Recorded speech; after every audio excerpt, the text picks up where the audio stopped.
Welcome to the BOA Contracts demo video. Today we're going to go over the contract functionality in the BOA product. So to start off, we are in the employee portal, and from here we are on the contracts. This will take us to the contracts management list view. As you can see here, it's a list view of the contracts in this database. Like all other list views, you have your filters up here, and you can make your spacing in your rows smaller or bigger, however you like it. Something different with contracts is that there's not a separate edit and detail view. Excuse me. Not a separate edit and detail view. Everything is edited from the detail view. So if you double click on any of these rows or this hyperlink or this view, they all take you to the same place. So we're not going to go that route, though. We are going to start with a new contract, and we're going to just give it a name here.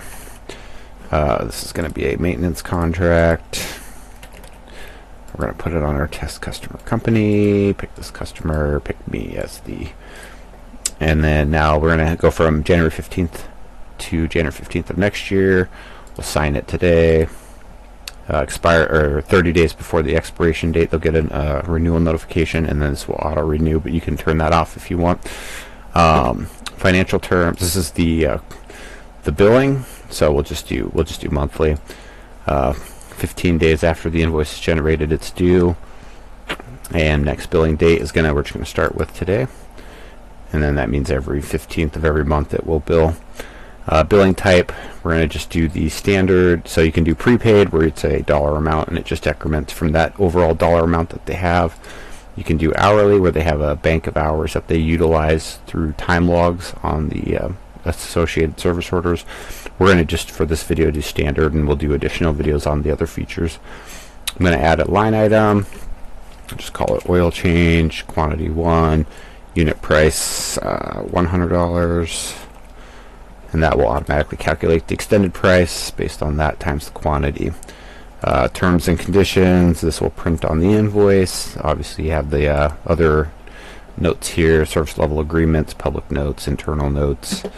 Now with contracts, you have to submit for approval, and then you have to approve them and activate them, and I'll show you that now.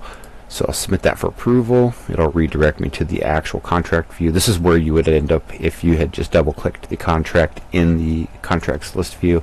This is the view you would come to. Now you can edit certain information on the contracts once they're created. Obviously, being a contract, it's a signed agreement with the customer, so some things have to stay the same because it's a binding agreement. So you can edit these fields.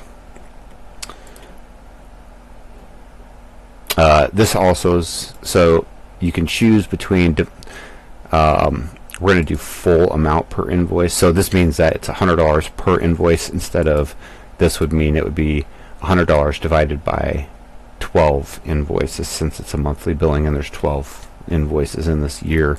We're going to do the full amount, so it's $100 per month. Alright, we're going to save that. And we have our line item there ready. You can upload documents, so if you print out the contract and have them sign it, they can send it back in. You can scan it and upload it here, so you've got the signed agreement on hand. You can add tasks. Now the invoice history is, I'll show you that here in a minute. There's a reason that's not showing yet.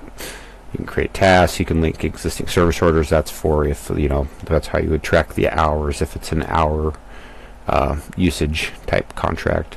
And then here's our terms. You can edit those here. Now here's why there is no invoice, generate invoice here. We have to approve it and then activate it. Now you'll see we have the ability to generate contracts. Now there's quick cycles, so I can just do this current month by clicking here. It'll calculate it, or I can specify in here the actual dates that I want to generate for, but we're just going to do current month, and we're going to generate that invoice. Now you can see here's the invoice with the value and everything. We're going to go back to the contract, and in the contract you can also see that invoice is listed here as well, and you can go back and view it. You can print that.